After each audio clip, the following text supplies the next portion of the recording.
all the focus on Greece is missing the point. The real danger now is what's happening across the Eurozone area and the spread of contagion to Spain and to Italy. It's not working in Greece because, look, they've not grown. The unemployment's rising, their debts are getting worse because simply having austerity on austerity actually isn't solving the problem. You've got to have a more balanced approach to getting deficits down, and you've got to get growth and jobs moving. That's our problem in Britain, where our economy is flatlined. It's a problem in the Eurozone too. But secondly, there's a massive crisis of confidence now because the European Central Bank is not willing to stand behind Italy and Spain, which are not in the same situation as Greece, but are being dragged into this crisis. The German taxpayer, as David Cameron acknowledges, isn't willing to do what is needed in a single currency to back the central bank. The leaders in France and Germany are not on the case, and we're now in this position where it looks like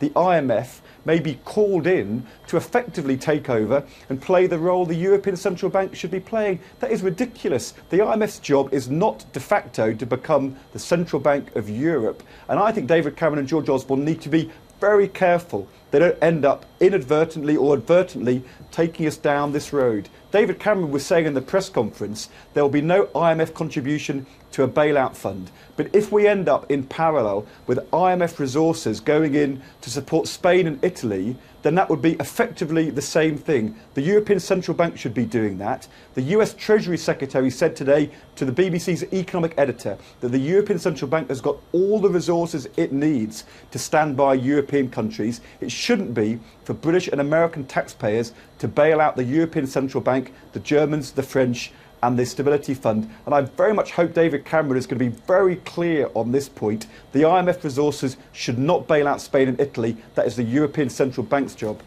But you know very well that the reason the ECB aren't that heavily involved at the moment is because the Germans don't want them to be.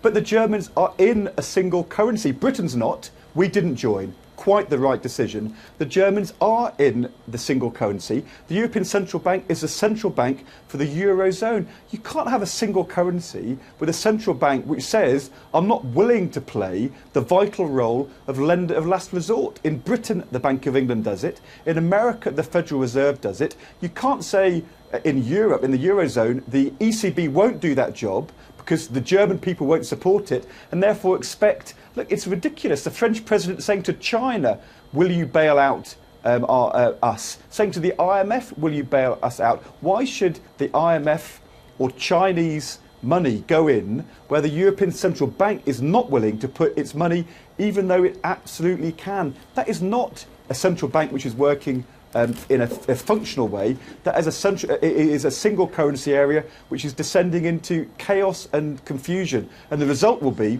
huge impact on the world economy. We can't have more summits like this which end up in total disarray, no leadership in the Eurozone, no leadership, I'm afraid, from Britain either, saying to the European colleagues, get this sorted out, you are taking us down a road to catastrophe.